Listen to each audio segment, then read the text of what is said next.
Great. All right. Yeah. Missing a page. Sure, I have my notes in front of me. I apologize. Welcome to the Grosse Pointe Historical Society's Dr. Frank Bicknell Lecture Series. This is the fourth program of the 2020-2021 season. As a result of the ongoing pandemic, the lectures continue to be held virtually, and we certainly appreciate everyone's attendance. This lecture series was named in honor of Dr. Frank Bicknell, a well-known urologist from the Detroit Medical Center, whose daughter and son-in-law created the Dr. Frank Bicknell Trust Fund to mark Dr. Bicknell's 80th birthday in 1987. And it was great that Dr. Bicknell attended every one of these programs until his passing in 1999. I'm Mike Skinner, chairperson of the Grosse Pointe Historical Society's Bicknell Committee. The other members of the committee are Adam Hullebuck and Susan Lewandowski. Adam is this evening's moderator, handling the technical issues relating to an online program. Meanwhile, the fact that we're still meeting remotely has made it impossible for Susan Lewandowski, the other member of the committee, to bring cookies and refreshments for those in attendance to enjoy. We certainly look forward to being back in person, hopefully this fall when we reach the new normal, and have Susan bring refreshments and cookies again. The Historical Society, I'm excited to say, is moving forward with the construction of its new administration and collections resource building across the street from its 1823 Provencal-Weir House Museum on Kirchville near Moross. We hope that you will consider donating to the Society's capital campaign. Meanwhile, the Society looks forward to reopening the Provencal-Weir House Museum and resuming in-person programs such as Second Saturday open houses this fall and the one-room schoolhouse program early in 2022. Now, before I introduce this evening's speaker, let me talk about the April and May lectures.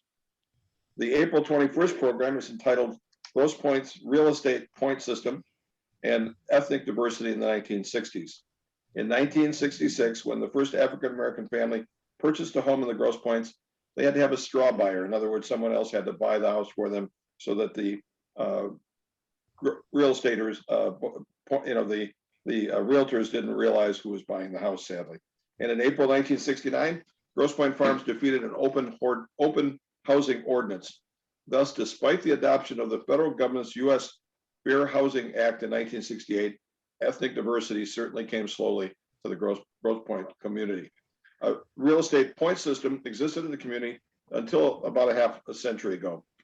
The system included a questionnaire that was openly discriminatory. Additionally, what the point system did not put into print was the fact that individuals of Polish, Greek, or Italian and/or Jewish descent had to have progressively higher scores to be considered for residency, and there was no ratings that would prevent those with Asian or African descent, or I should say of Asian or African descent, to move into the community. The presenters will be Kathy Almacetti, the 1963 graduate of Grosse Pointe High and author of the 1972 book, Grosse Pointe, Michigan, Race Against Race, and Doug Vreeland, the author of the new book, published in September of 2020, The Fort, Growing Up in Grosse Pointe During the Civil Rights Movement. And here you see the picture of Doug's book on the left. We are also proud to announce that the April lecture will include an essay contest, and $500 prizes will be given to one student from each of the three high schools, Grosse Pointe North and South and University of Liggett. And so there'd be three prizes again. And I say must be original work, a maximum of 750 words, judge relevance, historical accuracy, quality, depth of research, mechanics, and organization. Finally, the May lecture, which is co-sponsored each year during Preservation Month with Grosse Pointe's greatest community preservation example, the Edsel and Eleanor Ford House. We're fortunate that Mrs. Eleanor Clay Ford, when she died in 1976, as the Free Press noted at that time, quote, Mrs. Ford's greatest gift to the public, indeed her greatest legacy, is her home, which she had transferred to a trust with a request that it be used to benefit the public, unquote. With this final act of generosity, which was in Mrs. Ford's will, the house and furnishings remained intact as a window to the past, Grosse Pointe's past. As for the book that we'll be covering in May, it was just published this past year of the same title, Grand Estates of Grosse Pointe, as you see. During the early 20th century, the Grosse Pointes transitioned from a summer retreat for wealthy Detroit families to a year-round home for prominent professionals, many of whom hired the finest architects and built grand mansions. By the 1930s, massive Georgian and Tudor residences were commonplace, and the Grosse Pointes were a thriving community awash with renowned families, natural beauty, and historical architecture and grand estates. The presenter will be Katie Doyle, author of the Arcadia Publishing History Press book of the same name, as you see here. Finally, tonight's program is entitled Detroit Civil War Sites and Stories. When America faced its greatest internal crisis, Detroit and all of southeastern Michigan answered the call with thousands of volunteers. During the presentation, we'll learn more about the abolitionists, politicians, soldiers, regiments, events, monuments and statues, and graves in the area which relate to the Civil War. Our presenter is David Ingall, co-author of the 2015 Arcadia Publishing History Press book, Michigan Civil War Landmarks. And here you see David in one of his reenacting gigs. He'll talk more about that later. David was born in Monroe, Michigan. His interests focus on the Civil War, Michigan in the Civil War, and General George Armstrong Custer, who was from Monroe, Michigan. He has researched 30 relatives that had involvement in the Civil War and the lives of many Monroe and Lenawee County Civil War soldiers. David served on the committee that designed and developed the Monroe County Civil War Fallen Monument at Monroe's Soldiers and Sailors Park, and also as chairman of the monument dedication ceremony in 2012. He has researched and written booklets, including Monroe's historic Woodland Cemetery, Monroe's Woodland Cemetery Civil War Tour, and Adrian's Oakwood Cemetery Civil War Tour. He also wrote the Camp Monroe Historical Marker, which was dedicated in 2014. He's a graduate of Western Michigan University, spent 28 years in sales and management, and is a past assistant director of the Monroe County Historical Museums. He's a member of the Monroe County Civil War Roundtable, the Monroe County Historical Society, the Nash Hodges Camp Number 43, Sons of Union Veterans of the Civil War, where he served as a commander, American Battlefield Trust, Little Bighorn Associates, Custer Battlefield Historical and Museum Association, and the Custer Battlefield Preservation Committee. David lives in Temperance, near Toledo, with his wife and 2 children. David, we'll turn it over to you. Thank you. Thank you, Mike.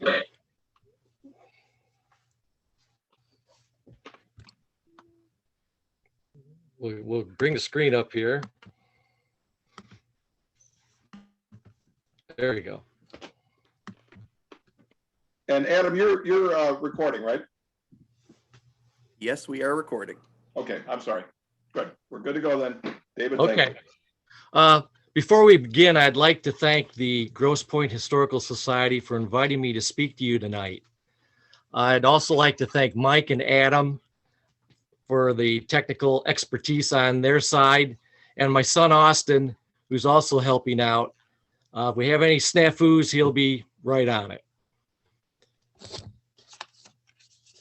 Well, Detroit played a proud and significant role in Michigan's contribution to the Union cause in the American Civil War. Tonight, we're going to learn about that. We're also going to learn about sites that still exist and things that you can still see even today in the Detroit area. So let's start Detroit's Civil War sites and stories. We're going to talk about landmarks, markers, monuments, museum exhibits, buildings, forts, grave sites, and many fascinating stories. You'll see at the left of the screen, there is a beautiful stained glass window at the Little Rock Missionary Baptist Church at 9000 Woodward Avenue. And you see that picture there of Lincoln and freeing a slave, and he is holding in his hand the Emancipation Proclamation. Now, Michigan regiments that trained, organized, and mustered in Detroit. Detroit was the largest city in the state of Michigan. At the time of the Civil War, its population was 46,000. So a lot happened in the Detroit area. The 1st, 2nd, 5th, 8th, 9th, 16th, 17th, 22nd, which was Pontiac, 24th, 30th, and 102nd U.S. Colored trained in the Detroit area, as well as the 1st, 4th, and 5th Cavalry, the 1st Michigan Light Artillery Battery I, and 3 sharpshooter units, the 1st Michigan, which was in Dearborn, the 1st U.S. Sharpshooters Company CIK, and the 2nd U.S. Sharpshooters Company B. Over 15,000 soldiers fought in the Civil War from the Tri-County area, 17% of the state's population. These are the generals with Detroit connections, and you will find there's some very interesting, well-known names on this list. We're going to talk about all of them. Grant, Meade, Meigs, Cook, Alger, Berdan, Hunt, Minty, Morrow, Poe, Richardson, Wilcox, and 2 different Williams. We're going to start, though, with the Underground Railroad. Detroit was an extremely important area for the Underground Railroad. This is the Gateway to Freedom statue in Hart Plaza, which sits near the Detroit River. Detroit was the final destination on the Underground Railroad, and it had a code name of Midnight. And the escaped slaves knew when they got to Detroit, they were almost home free to Canada. Now, the man there pointing name is George D. Baptiste, very important person on the Underground Railroad who was a resident of Detroit. Now, on the other side of the river in Windsor, there's another monument called the Tower of Freedom, which depicts a Quaker woman greeting 2 emancipated slaves. Also, as many of you know, near Hart Plaza is Mariners Church. Mariners Church was a station on the Underground Railroad. This is the Colored Vigilante Committee. In 1842, prominent Black residents, including William Lambert and George D. Baptiste, founded the Colored Vigilant Committee of Detroit to advance the rights of Black Detroiters. They were very, very prominent conductors on the Underground Railroad. William Lambert was a free Black man who was a tailor and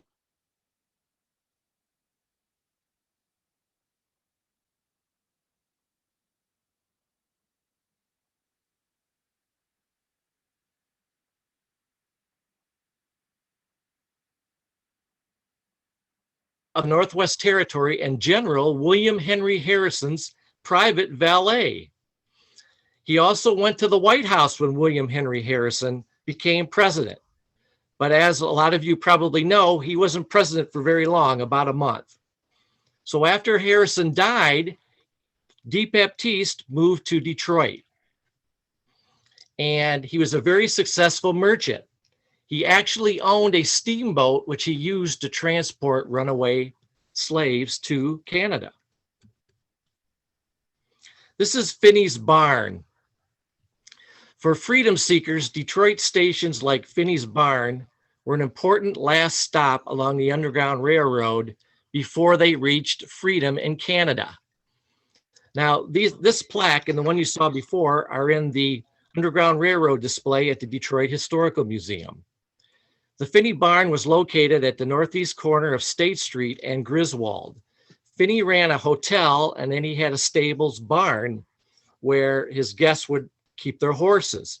One of the interesting stories is that he would hide the runaway slaves in the barn while the slave catchers, and there were slave catchers that would come to Detroit and try to find the escaped slaves.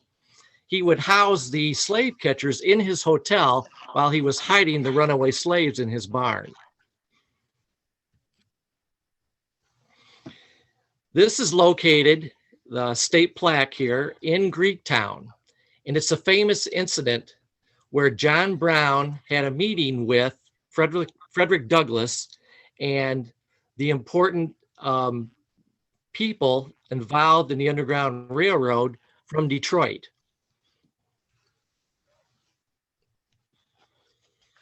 Now, what will happen here on March 12th, 1859, is John Brown is bringing 12 slaves that he's helping to escape to Canada. Once he delivers them to Detroit, it ends up that Frederick Douglass is also in Detroit at the same time. And a meeting is scheduled at this William Webb's house. And they talk about their strategies and what they want to do. And if you know anything about Frederick Douglass, he wanted political solutions, where John Brown, he wanted insurrection. He wanted to forcefully free the slaves. And they probably talked about seizing Harper's Ferry at this meeting. Of course, just months later, I believe it was in October, Brown will try to seize Harper's Ferry and of course will be captured and hung. But this famous meeting happened right here in Detroit. Later on, Douglass will also speak at the Second Baptist Church. The Second Baptist Church was very important for the Underground Railroad. It was an Underground Railroad station. And a lot of the important people that were involved in the Underground Railroad were members at the Second Baptist Church, which today exists in Greektown. Now, two of the most important generals who were in Detroit at some period are these two men, probably very familiar to most of you out there, certainly Grant. Grant lived in Detroit from 1849 to 1851, right after the Mexican War. He was recently married. His son would be born while he was stationed at Detroit. He served as a lieutenant in the 4th U.S. Infantry from 1849 to 1851, commanding the Detroit barracks, which were at Gratiot and Russell. This next gentleman is the hero of Gettysburg, and probably not many of you know that he lived in Detroit for 5 years. Now, he was responsible for the Great Lakes area. He was an engineer. He served as a captain in Detroit from 1857 to 1861, commanding the survey crew of the Great Lakes. And they surveyed Lake Huron, Saginaw Bay, and the northeast end of Lake Michigan. His home was located at Begley and Clifford. When the Civil War breaks out, he doesn't hear anything from the federal government and came very close to volunteering his services to a Michigan regiment. Later on, of course, he will be made commander at Gettysburg and will win the Battle of Gettysburg. This is the Grant House, which was originally located at 253 East 4th Street. Now, some of you may know that it recently has been moved from the State Fairgrounds to Orleans and Wilkins at the Eastern Market. It is going to be renovated, and it's going to be used as a museum to Grant in Detroit and probably for other community events. This is Thomas R. Williams. He was killed in the Battle of Baton Rouge. That plaque on your right is right at the gate when you walk into Fort Mackinac. And the reason it's there is, as you can see, in 1852 through 1856, he was the commander of Fort Mackinac. Now, he is the son of the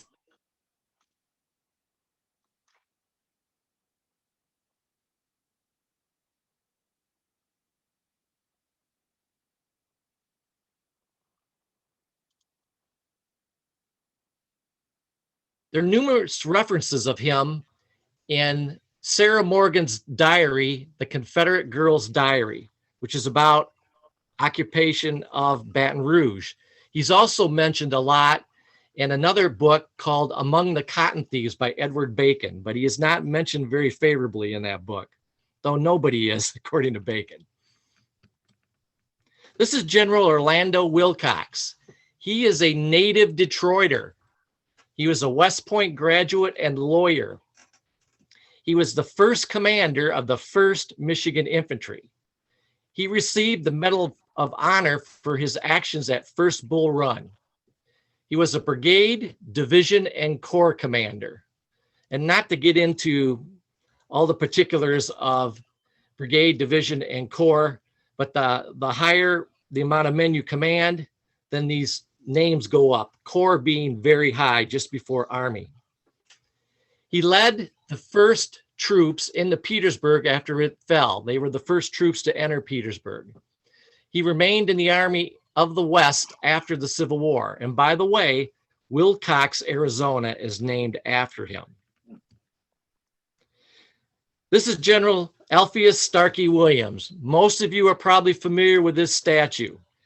When you go to Belle Isle, you see it. It's very prominent.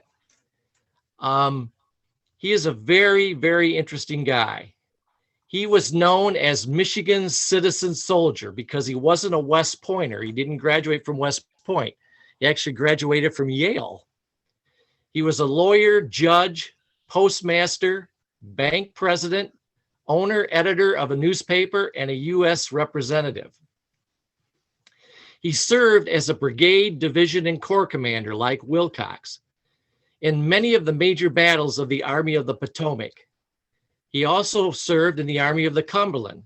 The Army of the Potomac was in the eastern theater of the war. The Army of the Cumberland was in the west. He served in both theaters. Some of the battles he was in was 1st and 2nd Bull Run, Antietam, Fredericksburg, Gettysburg, the Atlanta Campaign, and Bentonville. By the way, a great trivia question is, what's the name of the horse? The horse's name was Plug Ugly. That's what he named the horse. Famous incident happened at Chancellorsville.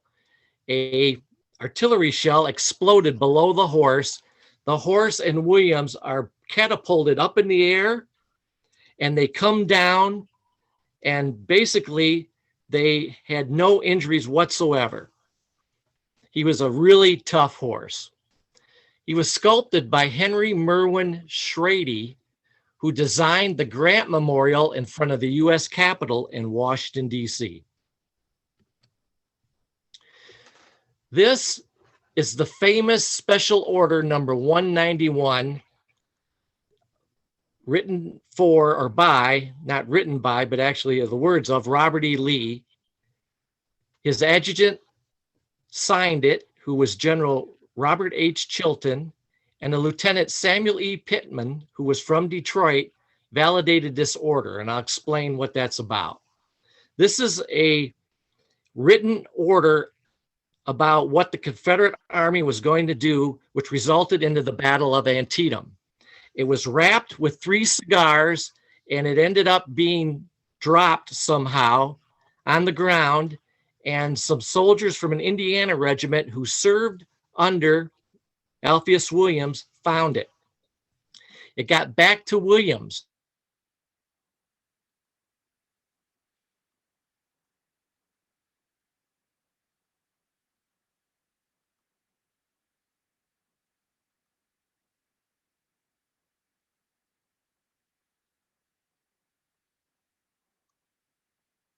And he looked at the signature of Chilton, and he knew that signature. And the reason is Pittman was a teller at the Michigan State Bank before the war.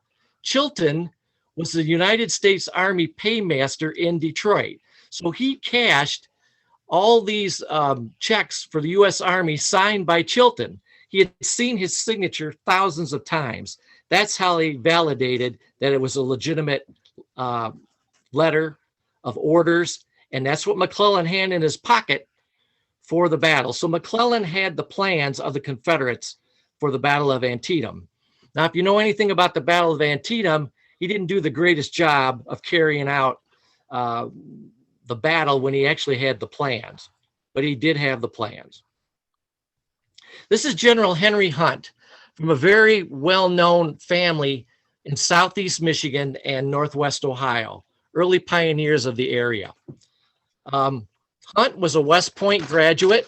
He was born in Detroit. He was the chief of artillery of the Army of the Potomac, and he was an excellent artillerist. During the Battle of Gettysburg, before Pickett's charge, the Confederate artillery unloaded on the Union line who were on Cemetery Ridge, trying to soften the line before Pickett's charge would occur. What Hunt did was he held his artillery in reserve. He didn't fire too many rounds when the Confederates were firing that barrage at them, which happened for an hour. When the Confederates basically ran out of all their artillery ammunition, Pickett's charge occurred. Now, what he does is he's held his artillery in reserve. He unloads on them, and he gets a lot of credit for repulsing Pickett's charge. That was Henry Hunt, who was born in Detroit. These are three people who are very interesting folks who also were connected with Detroit. The first one is Orlando Poe.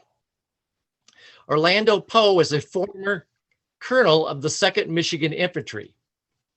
He also was Sherman's chief engineer during the Atlanta campaign and Sherman's march through Georgia. He designed a lot of the bridges, a lot of the forts that were designed, and he also was responsible for tearing up a lot of the railroad tracks during Sherman's march. Now, after the war, he will come to Detroit as a chief engineer, and he will be sent to a place called Sault Ste. Marie. And you got it, you guessed it, the Poe Locks is named after him. Unfortunately, while checking out the locks at the Sioux, he will fall and he will get a scrape. It will be infected and he will go back to Detroit and he will die. He is buried in Arlington. The next guy is Joseph Rowe Smith. Joseph Rowe Smith was the chief mustering officer and military commander for the District of Michigan in Detroit during the war. You can see on Smith's left arm, he has a damaged left arm, and it was damaged during the Mexican War. He was unfit to serve during the Civil War, but he could serve in other capacities, so he was sent to Detroit to be the military commander. A fascinating thing about Smith is two of his sons. One of his sons was a graduate of the University of Michigan Medical School. He will be like the Surgeon General of the Army during the Civil War and a very close confidant of Abraham Lincoln. It's said that Lincoln used his advice a lot. Another one of his sons, named Henry, was the commanding officer who knocked on the door of the Surratt House after Abraham Lincoln was assassinated and arrested Mary Surratt and Lewis Powell. The final lady in the picture is Annie Etheridge, who was from Detroit also. Annie was a volunteer, kind of do everything nurse who started with the 2nd Michigan, but also served with the 3rd and the 5th. At the Battle of Gettysburg, she was very prominent in the peach orchard, riding up and down on her pony, helping men who were wounded, doing anything she could do. It is said in battle that Annie would gallop on her horse, go right to the front, and do anything possible. The men absolutely adored her. They called her Gentle Annie. She was awarded the Kearney Cross, which you will see there on her dress, one of only 2 women to be given that honor. She's also honored by being buried at Arlington National Cemetery. Being that it's St. Patrick's Day, we got to have a good Irishman in there, and we do. Father William Corby. Father William Corby was the chaplain of the famous Irish Brigade. Now, they were not made up of Michigan men. They were made up of men from Massachusetts and New York. But Corby was born and grew up in Detroit. He was educated at Notre Dame University and later would become its president. This is the statue of Corby at Gettysburg. A same statue is on the grounds of Notre Dame University. Now, to talk about some of the regiments, we can't talk about all of them, but let's start with the 1st Michigan. This is a really neat picture of the 1st Michigan receiving their national flag at Campus Martius before they will go off to war. And you can see the flag there kind of to the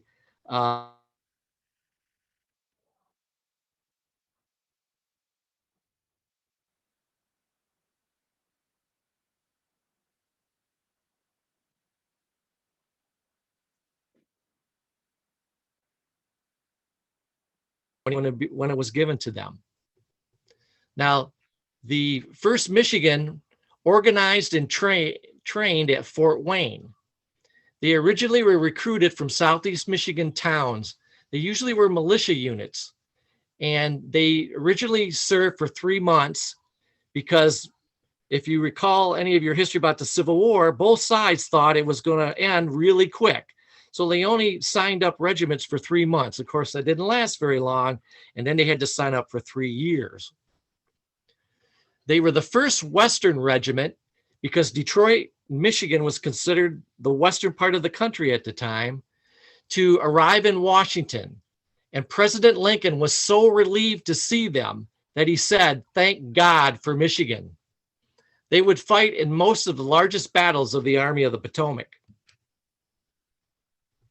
This is their monument at Gettysburg, and also the monument of the 5th Michigan, which also trained in Detroit. Both these monuments are located on a high ground area between the Rose Farm and the wheat field in a forested area, if you've ever been to Gettysburg.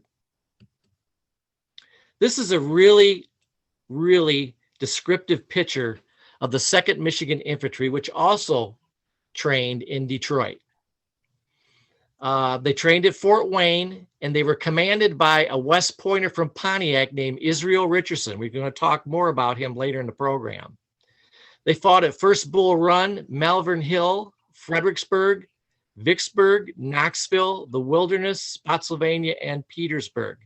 Now, if you look at that picture, that's an awesome picture of a full regiment. Remember, they're training at Fort Wayne, and those are the walls of Fort Wayne in the background if you look over the men's heads. And they're just outside the walls in the training ground.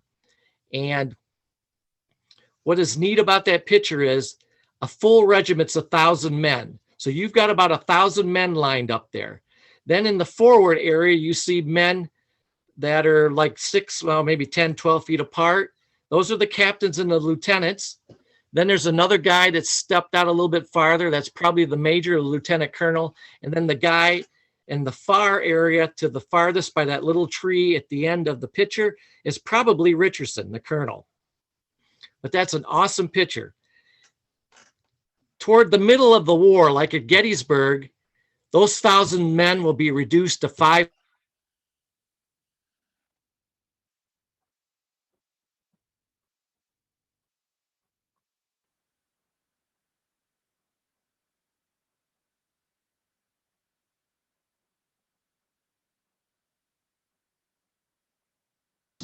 The same place which was commanded by Grant earlier. The reason they were known as the Stonewall Regiment was because of a particular event that they did. Now, if you look at that, if you could see the Michigan Monument there, and that is located at South Mountain, Maryland, you see where it says that students from Ypsilanti Normal School, today's Eastern Michigan University, with less than a month of military training, the 17th left for Washington, D.C. in August 1862. From there, it was sent to the Maryland campaign on September 14th, a little more than 2 weeks after leaving the state. They were involved in the Battle of South Mountain. So if you can imagine a company of students from Eastern Michigan, they've got rifled muskets put in their hands. They're out of college maybe a couple months, and all of a sudden they're being ordered to charge a stone wall fortified by Confederates from South Carolina and told to take that wall. Think of the fear that will be in your eyes when you're going to do that. They run across that field, and where that tree line is, you can see atop of that picture is an actual drawing of the stone wall with the Confederates behind it. And believe it or not, they stormed the stone wall, they took it, and they became known as the Stonewall Regiment, and they were heroes for doing that, and they should be. That was their first battle. Now, don't confuse them with the other Stonewall Regiment, of course, commanded by Stonewall Jackson. That's the Confederate Stonewall Regiment.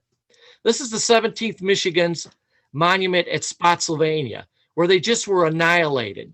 And if you look at the monument from the backside and the right of the screen, you see where it says that they were flanked. They had hand-to-hand combat.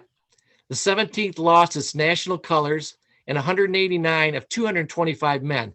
Now, Spotsylvania is 1864, so their 1,000 men are down to 225. And of those 225, they basically lost most of them. But it was a melee, hand-to-hand combat. And what happened was they were outflanked. If you could think of a straight line, they were on the end of one of the lines, and the Confederates that were attacking them got around their flank, around their line, and they were being fired at from the front and from the side.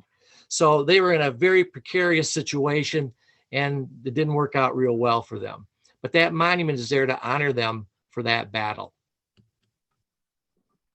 This is the most famous regiment from the state of Michigan and from Detroit. It's the 24th.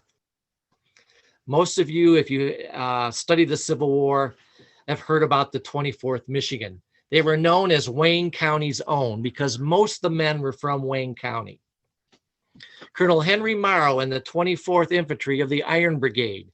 They were part of the Iron Brigade, which were made up of 3 Wisconsin regiments, the 19th Indiana and the 24th Michigan. They were ordered to do a determined defense at Gettysburg. For doing that, they will sustain 80% casualties. They will take more casualties than any other regiment in the Battle of Gettysburg. And when you go to Gettysburg, if you take one of the tours of the first day, they probably cover the 24th Michigan because they are very well known there for their sacrifice. Now, the 24th trained at the old fairgrounds at Woodward and Canfield. And they were commanded by these 2 individuals. And that top one is Colonel Henry Morrow. Morrow was born in Virginia, believe it or not, and he was a page at the state capitol. And while he was a page, he met Lewis Cass, our U.S. Senator there at the time. Lewis Cass is very well known around the Detroit area. We'll talk about him a little bit later. And he will become Cass's protege, and he will end up moving to Detroit. And he will do different things in Detroit. He will become a judge. And when the war breaks out, he will become a colonel of the 24th. That guy down at the bottom, I wanted to put in there because he's an Irishman, and being St. Patrick's Day, he was Sheriff Mark Flanagan. He would lose a leg and also be wounded at Gettysburg. That will knock him out of action. He would be the lieutenant colonel. Now, this regiment is known as the regiment that was born because of a riot. And what occurred is, in Campus Martius, they had a rally to drum up men for other regiments that were being recruited. And they were being recruited up through the 23rd Michigan. They didn't need a 24th. But there was a riot that occurred. Some think that some Confederate operatives may have came over in Canada and stirred it up. Some others say it was because people thought there was going to be a draft and they were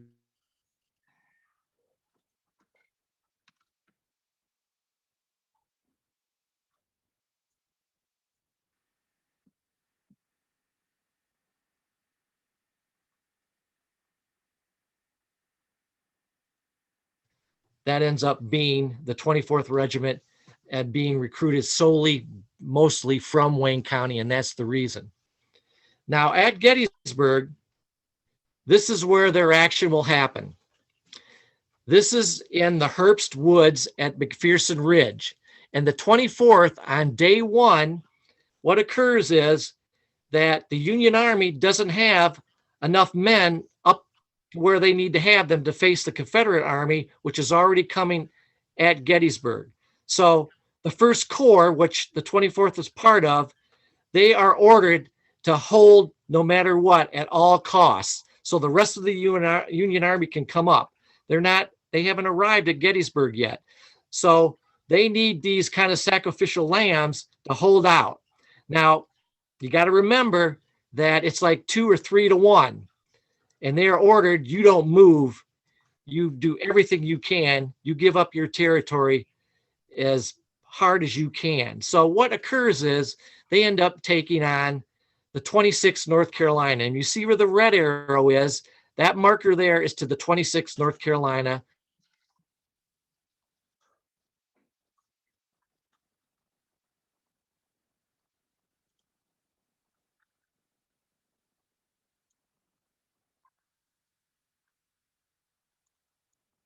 These Confederates, overwhelming odds, are pushing them and pushing them and pushing them. And they do a fantastic job.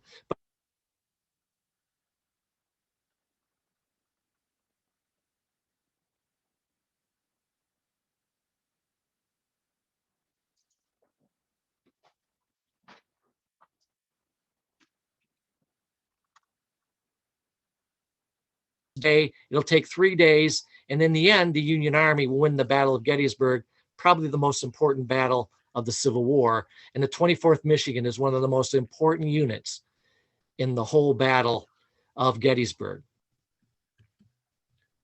Now, this is the 1st Michigan Colored Regiment. Later on will be the 102nd U.S. Colored. Colored regiments were knocking at the door. They wanted to be part of the Union Army. The radical Republicans that were behind this wanted it to happen. But of course, it didn't happen until Lincoln, after the Battle of Antietam, ends up declaring the Emancipation Proclamation. And then these black regiments start being formed. And in Michigan, we had one, and that was the 1st. Now, George D. Baptiste, who we talked to, he helped to organize the 1st. So did Sojourner Truth, very well-known African-American. They fought in South Carolina, Southeast Georgia, and Northeast Florida. Their largest battle was on November 30th, 1864. It was the Battle of Honey Hill, South Carolina. And they fought next to the famous 54th Massachusetts and the 55th. By the way, George D. Baptiste's son was in the 54th. Not only did we have a black regiment from Michigan, but a lot of people don't know this. The 54th Massachusetts, which of course was depicted in the famous movie Glory, had men from all over the United States.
So it looks like we've lost the presenter due to an internet issue. That is on our presenter's end. Hopefully he will be back with us in just a moment.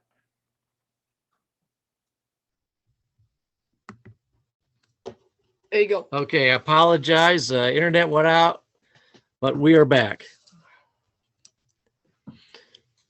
So we were talking about the 1st Michigan Colored Regiment. Now we're going to talk about the Michigan Cavalry Brigade. This included the 1st, 5th, 6th, and 7th Michigan Cavalry. They trained at Camp Lyon and Camp Banks in Detroit.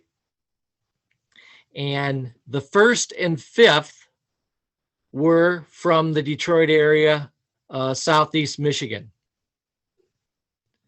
They would become known as the best cavalry unit in the Union Army. In Civil War history, they are the cavalry for the Union Army. Now, where they'll get this reputation will be on the 3rd day at Gettysburg at East Cavalry Field.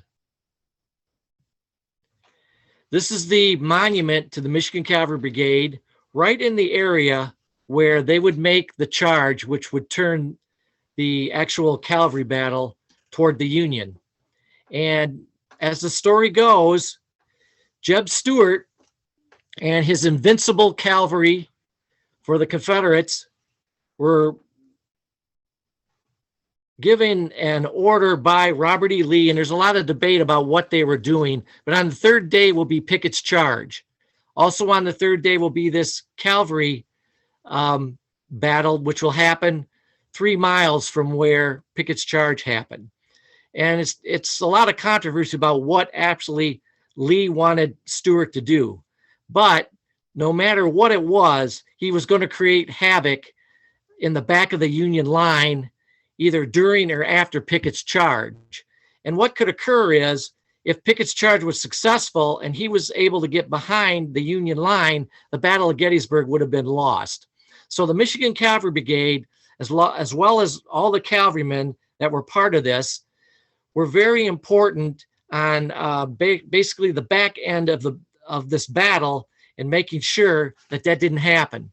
And what will occur is, of course, they have this young new brigadier. It's only been a general for a few days, named George Armstrong Custer, who will lead them.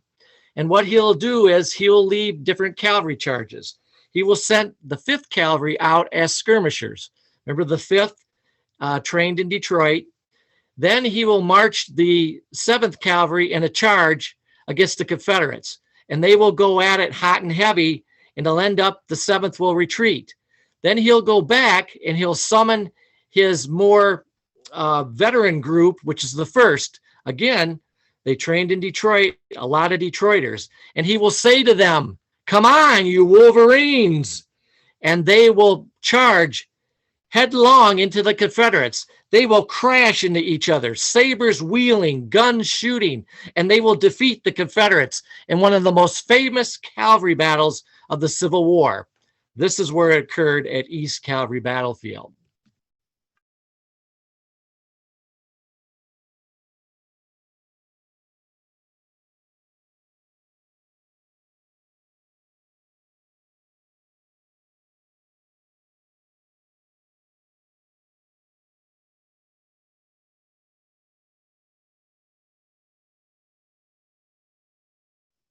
You will notice there's his fountain and his statue in Grand Circus Park. There is his plaque at the Detroit Historical Museum. Now, Alger was a colonel of the 5th. He was wounded 4 times. He was brevetted Major General. He would become governor, U.S. Senator, Secretary of War during the Spanish-American War, and the national commander of the Grand Army of the Republic in 1889. He was a very incredible guy, and all the different things he did in his service to the state of Michigan. By the way, he made his money as a lumberman in the lumber industry. He bought all kinds of acreage up for lumber. This is his incredible house, which isn't there anymore, but originally was located at 150 4th Street West and the northwest corner of 1st Street. And by the way, I know I'm talking to a lot of people from the Grosse Pointe area. You probably are familiar with his son's house. That, of course, is the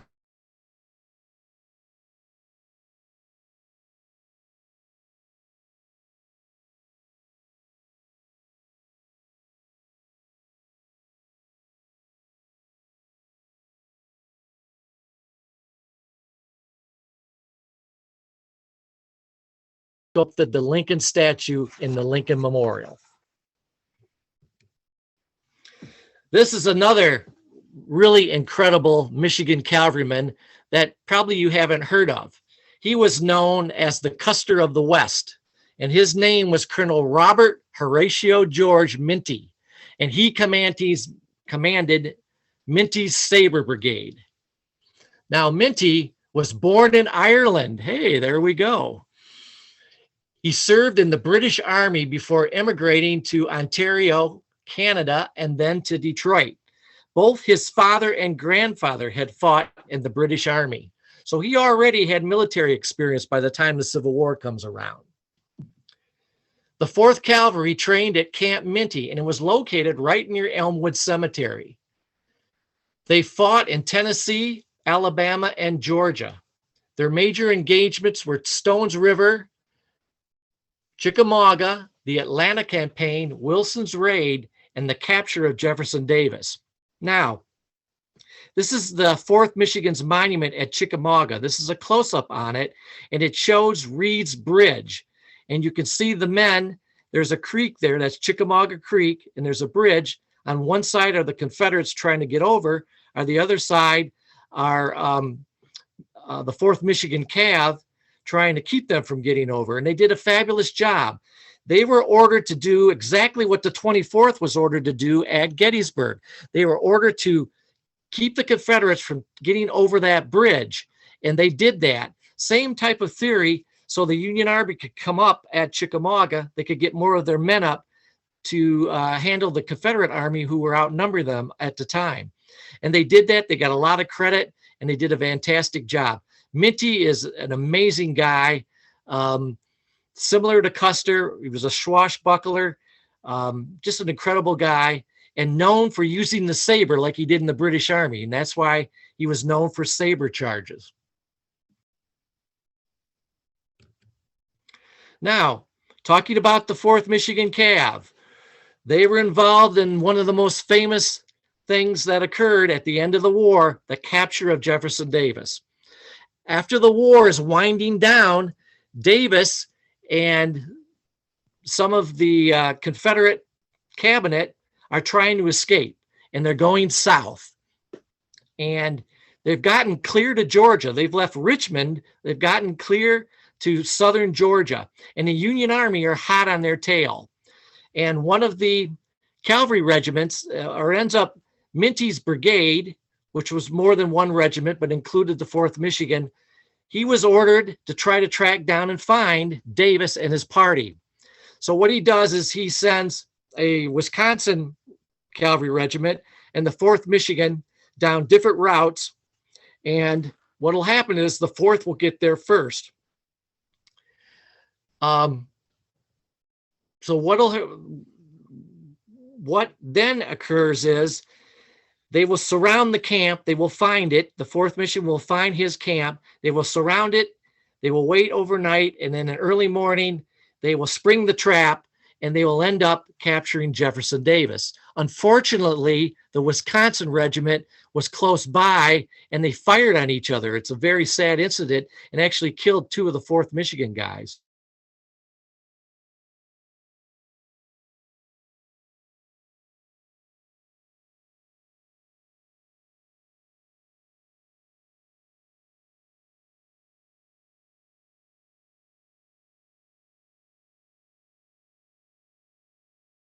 He's actually buried in Elmwood. But what happened was, this rumor came about that he was wearing a dress when he tried to escape. And you can see that in the pictures that are drawn there on the side of Jeff's race for the last ditch and Jeff's last shift. But what he was wearing is what you see on the right. He was wearing what was known as a waterproof or a raglan overcoat, which was his wife's, and his wife put her scarf on him when he tried to escape. This is how the dress myth came about. But some of the soldiers that captured him talked about how he was wearing a dress, and they knew it wasn't a woman because he was wearing boots and spurs, as you can see in the top left-hand corner drawing. By the way, I'm sad to report that I took that picture at the Jefferson Davis actual presidential museum. Yes, he has one in Biloxi, Mississippi, and Hurricane Katrina, I think, actually washed that all away, and I think it's actually been destroyed. I think they didn't find it. So I'm glad I got a picture of it. This is the PHILO Parsons incident. This is one of the incidents that happened that citizens of Detroit feared. They feared there was going to be a Confederate raid across from Windsor, at the time Sandwich. And there was a big fear for this, and they were looking out for this type of thing. This is one of the incidents where they tried to do that. And what occurred is that there was a Detroit to Sandusky steamer, and it was called the PHILO PARSONS. Confederate raiders boarded on the dock off of Woodward, which is today Hart Plaza, and they also boarded it at Sandwich. And these Confederate raiders, what they were trying to do with the PHILO PARSONS was they were trying to take it out into Lake Erie and to end up going up to the USS Michigan and capturing it. The USS Michigan was the only war vessel on the Great Lakes, so it had cannons.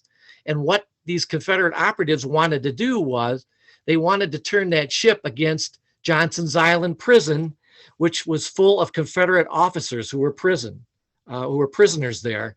They wanted to end up freeing them. And if you know where that is, if you guys ever go to Cedar Point, which I'm sure many of you have, Johnson's Island is just north of Cedar Point in Sandusky Bay. That's where it's located. Now, the actual ringleader's name was John Beale. He ended up being captured. Most of them actually were not. And he actually ended up being hung by the U.S. government. And he pleaded to Lincoln to let him off, and Lincoln would not. He was actually hung. This is Fort Wayne. This is one of my favorite places to go and is in the news a lot lately because of the Gordie Howe Bridge. That bridge is going to go right over or near Fort Wayne to the south of it, and then the toll booths are going to wrap around right in front of it. So it's going to get a lot of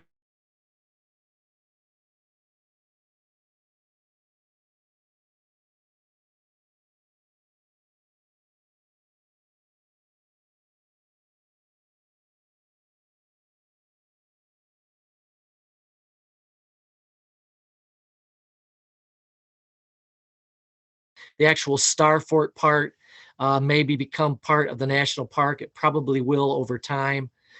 So that's probably a good thing if it's cleaned up. There's a fabulous organization right now called the Fort Wayne Coalition, which has been taking care of it. Just private individuals, which have done a lot, just taking care of it on weekends mostly for the last 20 years. But I would suggest this summer, if it's opened up, it's still closed because of the pandemic, that you go visit it on weekends because it'll change over time, probably for the better, but it's still an incredible place to go see. And it is a bricked fort, just like the ones that you see on the East Coast, on the Atlantic coast and the Gulf Coast. It's the only one of its type in the Midwest. It's a fabulous place.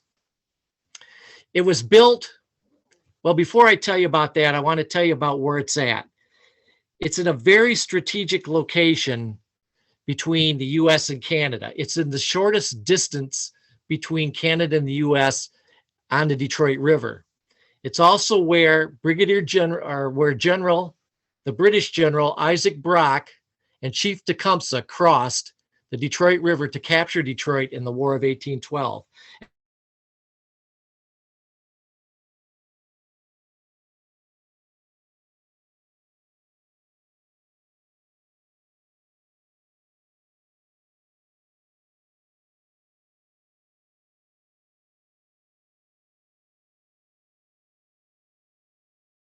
And that's why it was built. Of course, over time, that dissipated. So this fort was built from 1842 to 1849, and it was designed and supervised by Montgomery Meigs.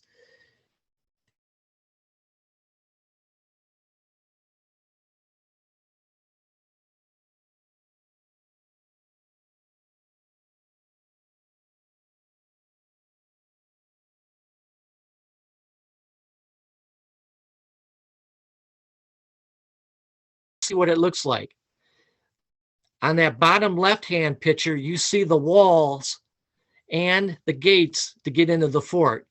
There are two gates a foot thick, made of oak and iron beams, so no one could get through that fort. And then you can see all the different sally ports and the different gun emplacement areas. You can see the slits on the bottom left-hand side where the muskets went, and then you would have troops on the top. So there's a dry moat around it. So if the enemy is trying to attack the fort, you're getting fired on from every imaginable direction. So in order to take that fort is practically impossible. And then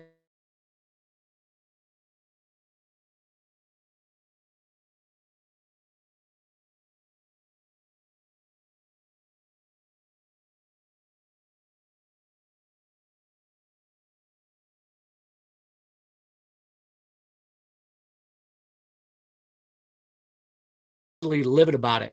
So what he decided to do was he would confiscate Lee's estate called Arlington House, and he would turn it into a Union soldiers cemetery. He specifically would make sure that officers were buried in Mrs. Lee's rose garden, so Lee could never live there again, and that would become Arlington National Cemetery. This is the barracks. It's a limestone barracks quarried from Kelly's Island in Lake Erie. Really an incredible building, and it's been very well preserved by the Fort Wayne Coalition. It was amazing how he built it. He actually has big, thick walls in sections. There's like 5 walls. So if one area burns, it won't go to the others. People that are engineers are fascinated by Fort Wayne. That down at the right or left-hand corner is the actual powder magazine. And then you can see some of the areas there inside the fort. It's amazing how he did the brick lane and how it stays in place and makes the fort even stronger. It's an incredible facility, and you're going to hear more and more about it probably in the future. This is a model of how it looked when the Civil War started. It actually was not bricked. The walls were made of wooden planks. It was actually bricked during the Civil War, and they had a couple other buildings inside for barracks. You can still see there the limestone barracks, which still exists today. And then you can see how it looked like going out to the river there on the left. This is kind of an interesting model of what it looked like when the Civil War just started. Now, they have a Civil War days there. It's usually in early June. They don't know if they're going to have it this year. Great time to go visit the fort when you've got Civil War reenactors there, just like when they trained. And remember, many of Michigan's troops trained at Fort Wayne. This was one of the Civil War events there. And this is President Lincoln and Governor Austin Blair reviewing the troops. This is the Michigan Soldiers and Sailors Monument, which is located at Campus Martius, a very happening place today in downtown Detroit. It was unveiled on April 9th, 1872.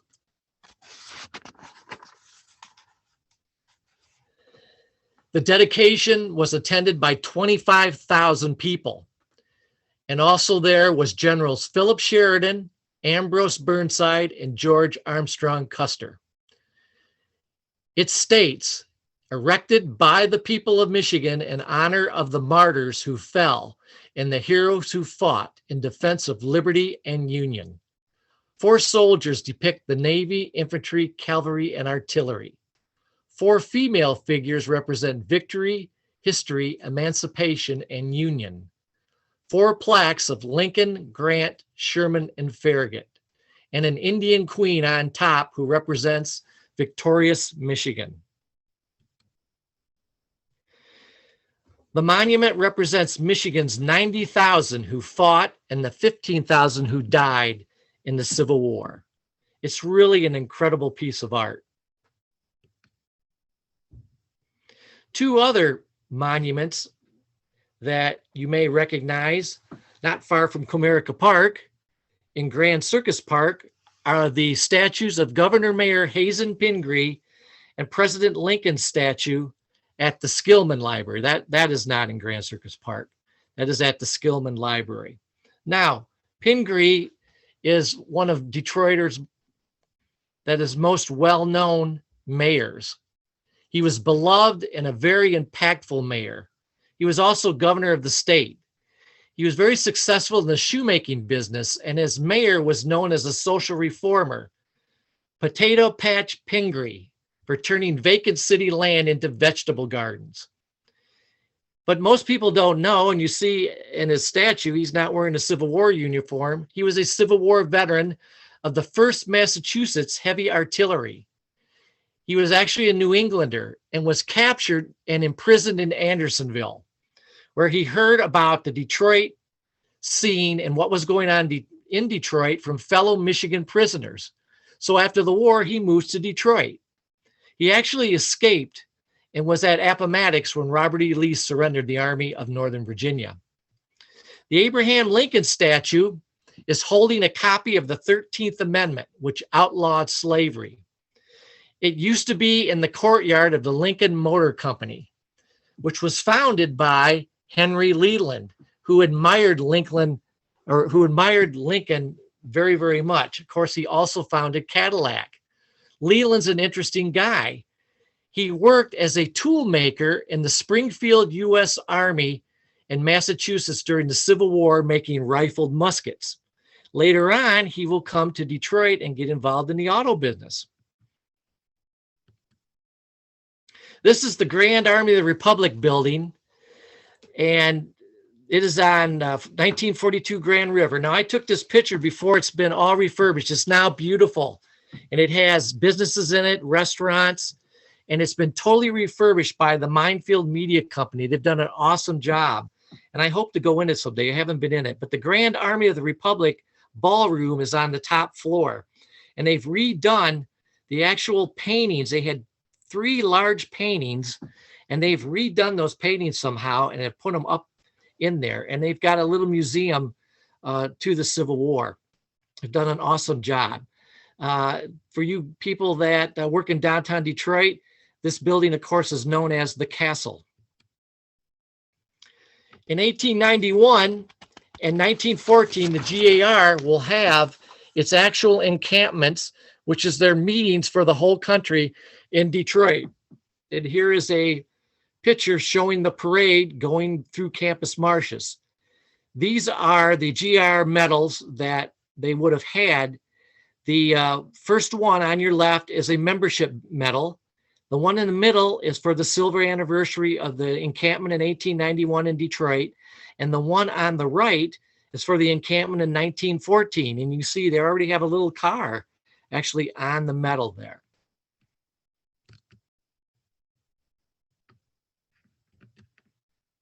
This is Elmwood.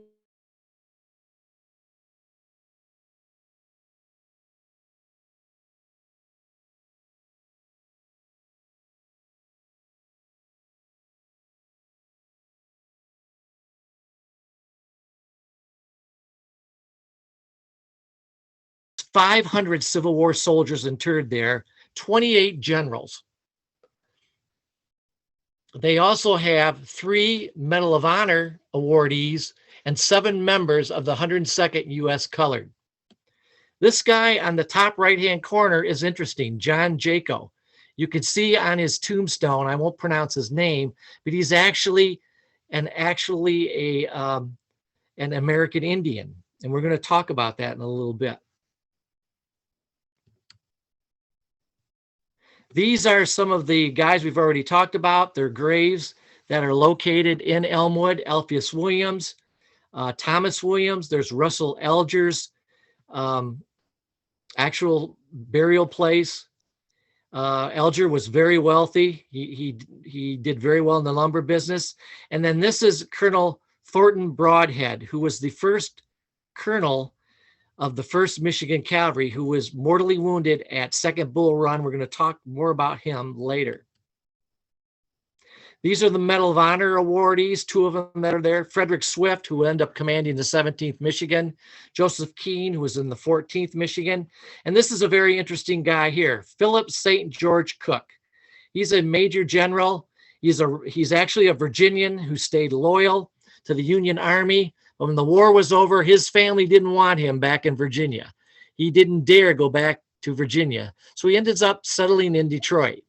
Now, what's fascinating about this guy is his son fought for the Confederacy, and so did his son-in-law.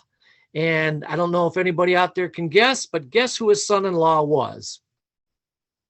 James Yule Brown Stewart. Yes, Jeb Stuart, the same guy who Custer defeated at Gettysburg, the famous Confederate cavalry leader, who, by the way, will be killed by a Michigan cavalryman. Here in Elmwood is the politicians from the Civil War. Lewis Cass was winding down his life. He will resign. Cass, of course, is a very famous name in Detroit, the Cass Corridor. Right now, he's kind of under fire for some of his things that he did with the Native Americans and the different treaties. But during his time, he was a very well-known, very prominent politician from Michigan. He was a brigadier general in the War of 1812, a territorial governor, a U.S. senator. In 1848, he was a Democratic candidate for president. He barely lost to Zachary Taylor. He was Secretary of War under Andrew Jackson and the Secretary of State under James Buchanan.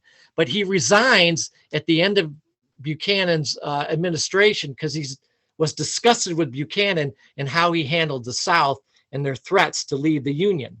So he will come back and he will give patriotic speeches during the Civil War. He will live through the war, but will die right after that. He was a staunch Unionist. At the bottom is Zechariah Chandler. Chandler was an abolitionist, a radical Republican, the former mayor of Detroit, and a U.S. senator.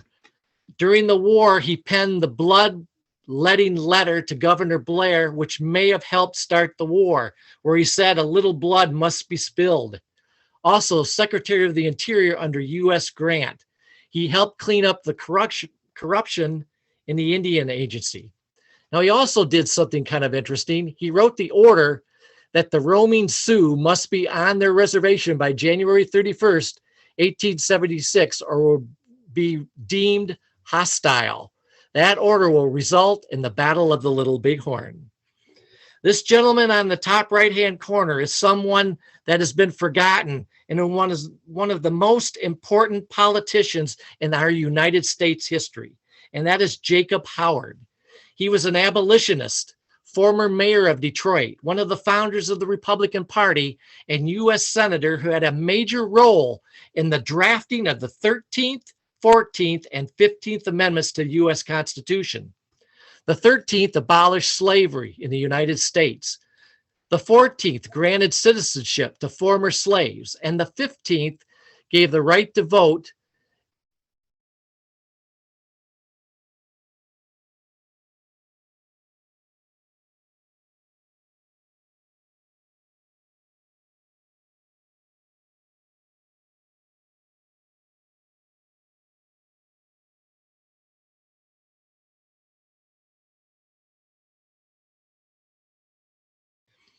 That is part of the 13th Amendment. It is etched on his gravestone, and people have forgotten Howard. An interesting tidbit. If you've been watching what has been going on the last few months, they have brought up the 15th Amendment, and they have talked about the man and what he wrote who helped write that amendment. And who did they say? Jacob Howard. I heard his name mentioned on TV about this. He's an incredible person from Detroit that no one remembers. This is Woodmere Cemetery.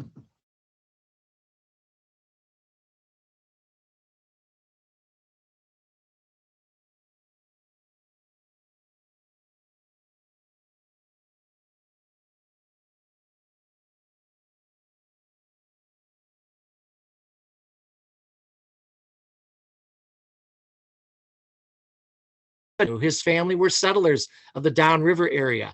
He was seriously wounded at Gettysburg. In the bottom left-hand corner is, on one side, a burial plot for Civil War veterans. On the right side, where you see the unknown, those are the soldiers that were in the Fort Wayne Cemetery. Fort Wayne had a cemetery. If those of you have been there, it was located where all the military hardware is, where the tanks are and that. That's where the military cemetery was. In 1896, they disinterred them and reburied them at Woodmere.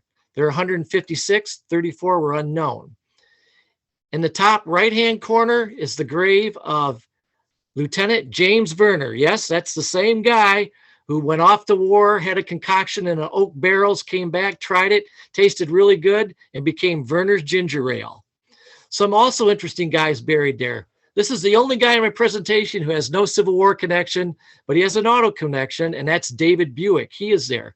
Henry Leland is there, Seymour Finney, and Colonel Philetus Norris. Norris is an interesting guy.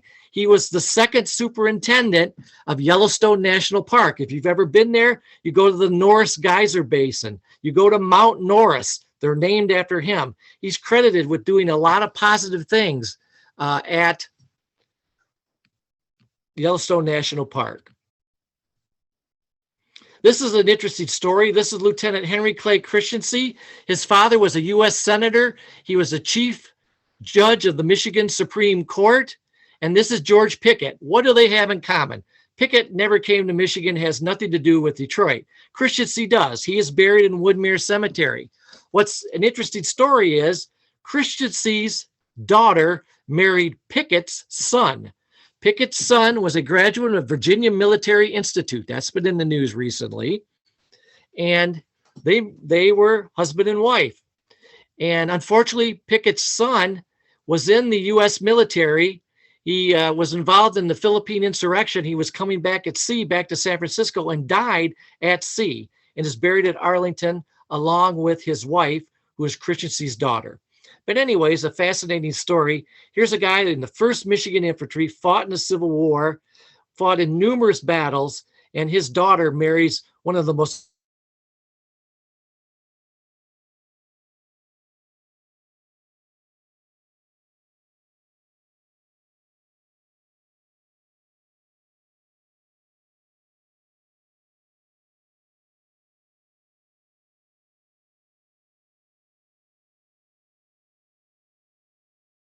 today. The arsenal was built in 1833 and included 11 buildings and a walled compound. In July 1863, the 1st Michigan sharpshooters trained here. That's the sharpshooter monument in front of the state capitol in Lansing. They fought in the Wilderness, Spotsylvania, Cold Harbor, the Crater, and were the first regiment to enter Petersburg to hoist their flag over the courthouse. They included a very distinct company of Native Americans. That's Company K, which composed entirely of Ottawa, Ojibwa, and Potawatomi, mainly from northern Michigan. Yes, Company K was made up all of Native Americans. This is the Henry Ford, and this is the famous Lincoln chair. That is a drum from the 17th Michigan. At the bottom is the Logan County Courthouse, of course, where Lincoln tried cases.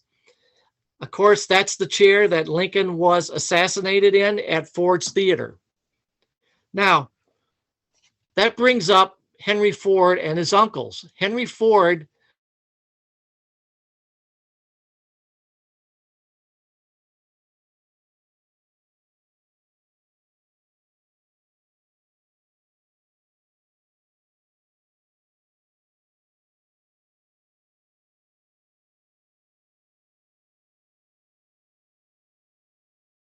served throughout the 24th time in the war, being wounded at Gettysburg in the arm.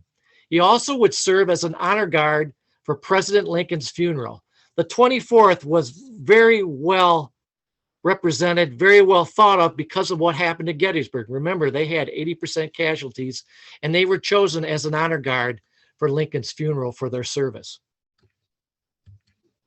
This is Hiram Berdan, and he is the guy who founded and formed Berdan's sharpshooters.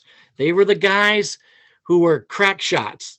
They had to go through a test at 200 yards. They had to put 10 bullets into a circle. I think it was like 10 inches round from 200 yards. And that's how they were chosen to be part of the sharpshooters. Berdan is known for being from New York, but people don't realize he spent his whole childhood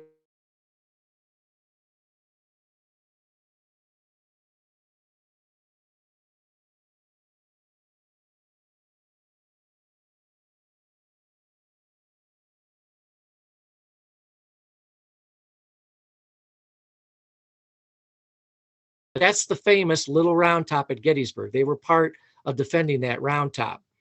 And also, these are the guys that wore the green uniforms. This is the 16th monument who trained in Monroe. And then that's the monument to the different sharpshooter units that were part of the U.S. sharpshooters. There were different companies from different states. 4 of them were from Michigan. So it makes sense that Michigan boys, a lot of them were country boys, would be crack shots. This is the wedding cake house. This is the house of Detroit Mayor Kirkland Barker. He was mayor of Detroit in 1864 and 1865. He also helped foil the PHILO PARSONS plot.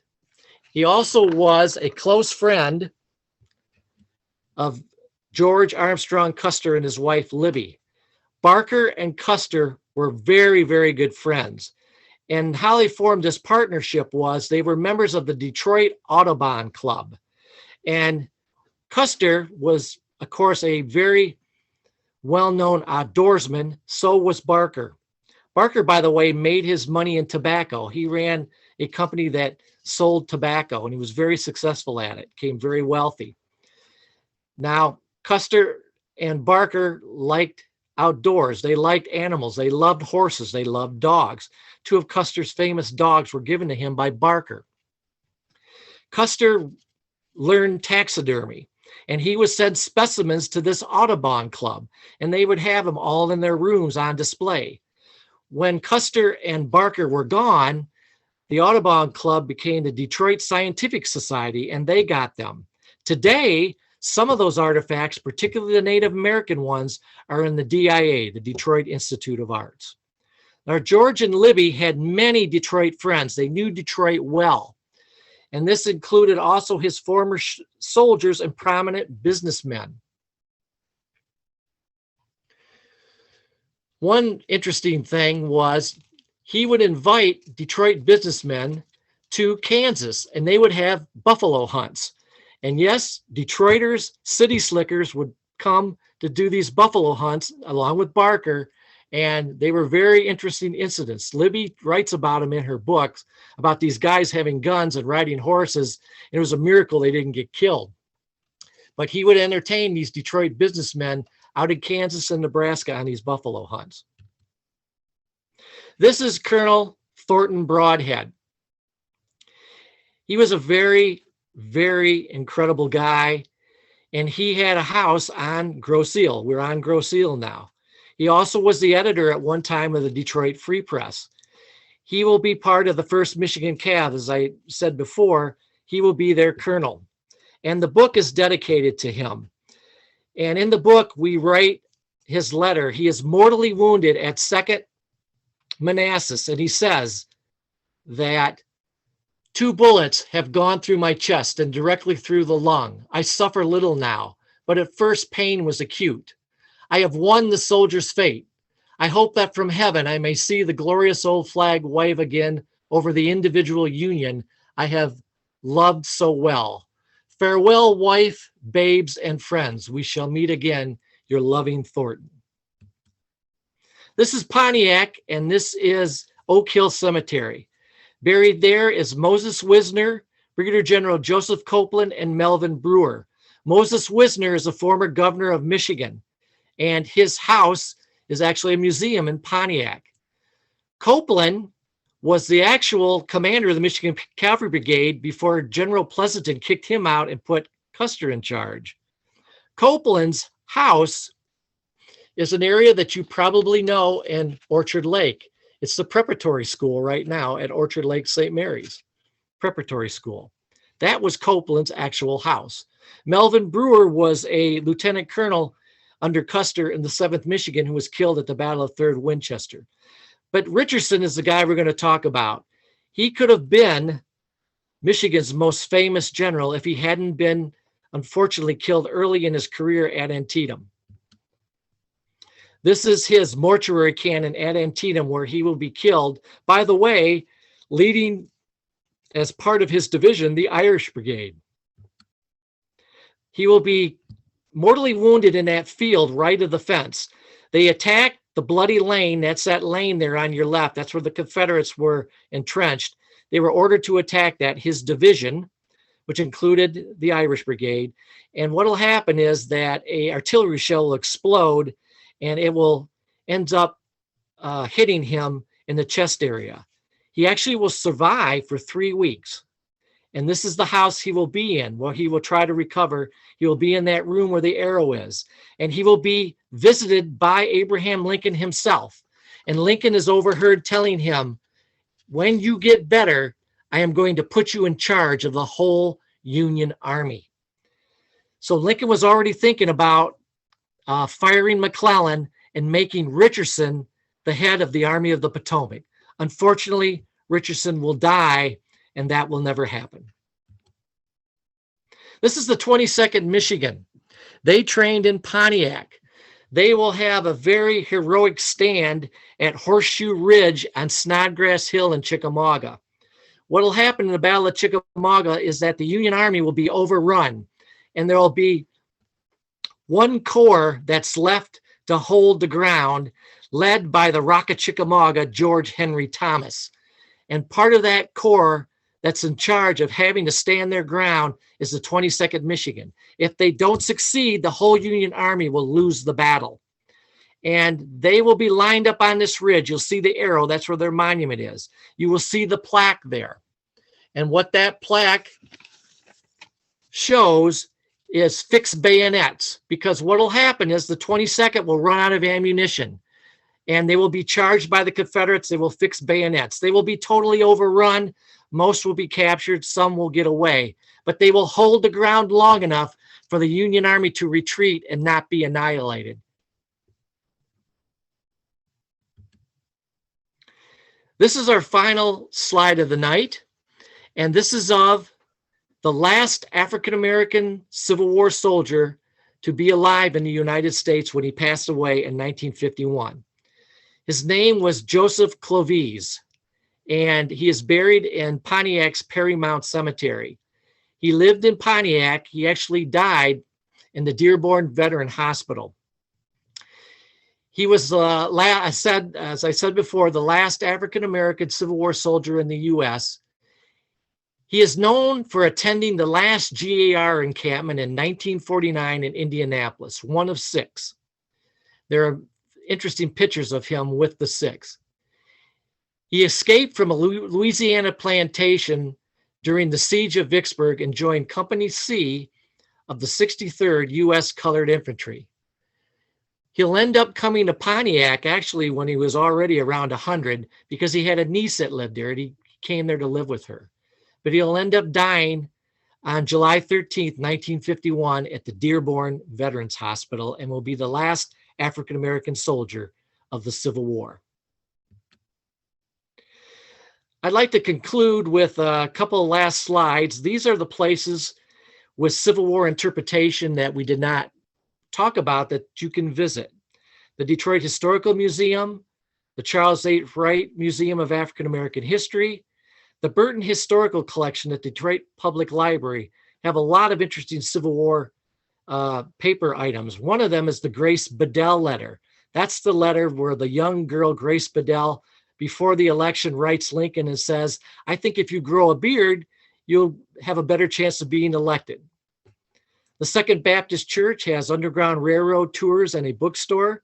The First Congressional Church has Underground Railroad tours. And the Harper Hospital, which is now part of the Detroit hospital system, they were established to treat Civil War wounded. They actually were established because of the Civil War. The Plymouth Historical Museum has the wonderful Weldon Petts Abraham Lincoln collection, one of the best Abraham Lincoln collections in the United States. And the Pine Grove Historical Museum, which I just mentioned, was the home of Michigan Governor and Colonel Moses Wisner. These are the photographic images and the actual images where I actually got them. And this is a bibliography and suggested reading. If you want to read about some of the things we talked about tonight, this is just the tip of the iceberg. There's many, many more books that are out there. These are probably the main ones that hit the main core of what we talked about tonight, but there's all kinds of different publications out there about the Civil War that are connected to Detroit and especially to Michigan, because Detroit and Michigan.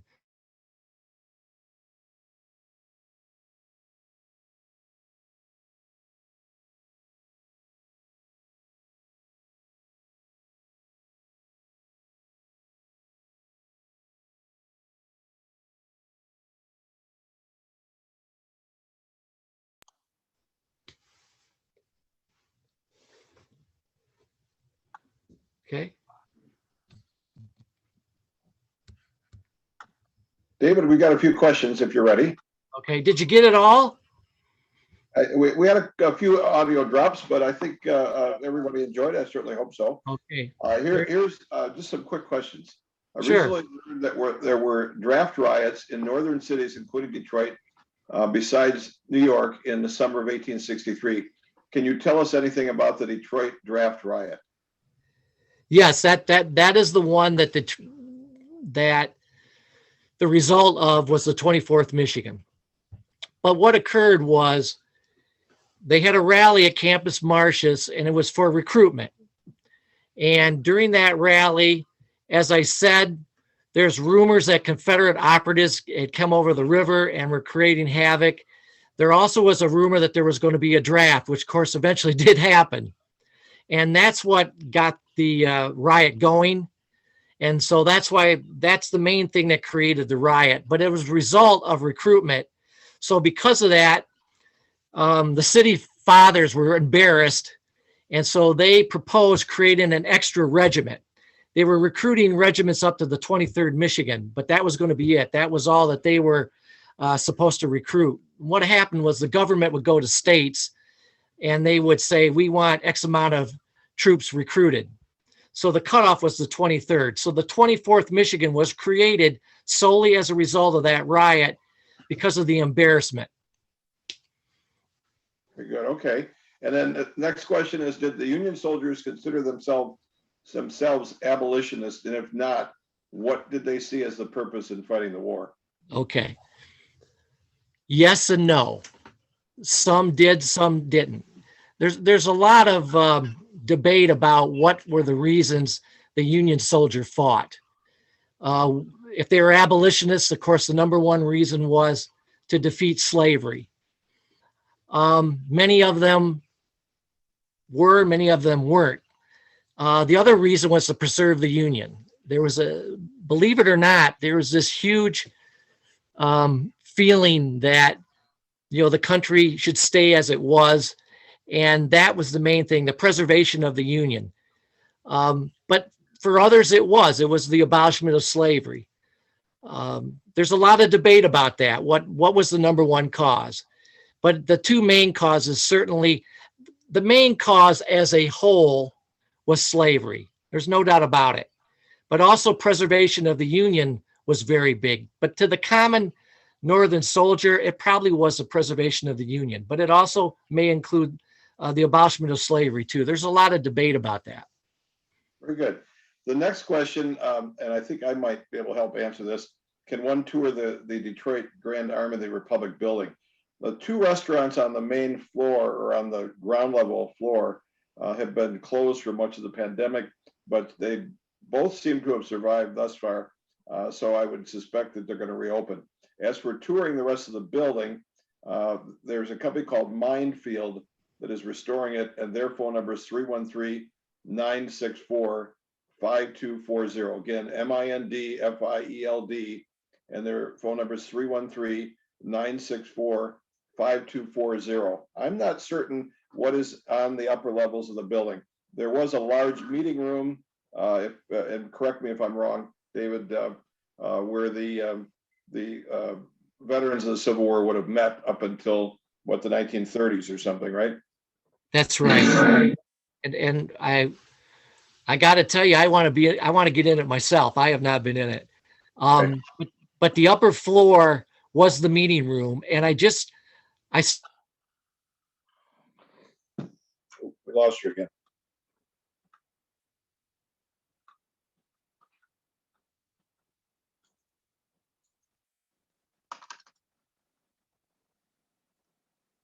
Give him a It's second. on the upper floor. And then their offices are on the middle floors.